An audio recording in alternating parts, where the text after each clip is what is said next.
شدن به اسم نیست، بلکه روزهای دشوار یک سرزمین رهبران را تولد میکنه. جنگی که آغاز شد، شکستی که با یک معامله ننگین توسط اشرف غنی صورت گرفت، جوان 32 ساله پیش قدم شد، رفت در جبهه مقاومت استاده شد و قبل از این هم این خطر را درک کرده بود که همچون یک وضعیت، همچون یک حالت در افغانستان امکان پذیر است. بنان حال ضرور است که ما این مرکز مقاومت خود را وسعت ببخشیم.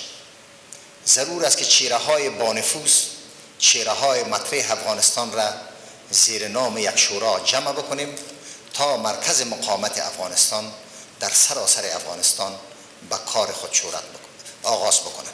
مسلماً معلوم است که مرکز مقاومت افغانستان پنجشیر است. در قسمت تلفات آماری را که از دیروز بر شما میگم، یک منطقه را در پنجشیر به نام مرز پنجشیر میگن که اونجا زادگاه مارشال صاحب قسیم فهیم است.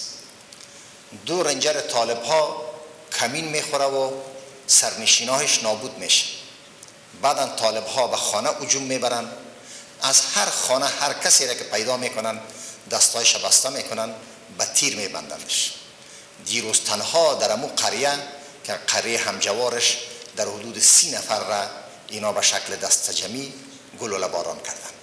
به همین ترتیب در رخای پنجشیر، به همین ترتیب در هرات، به همین ترتیب در دایکندی.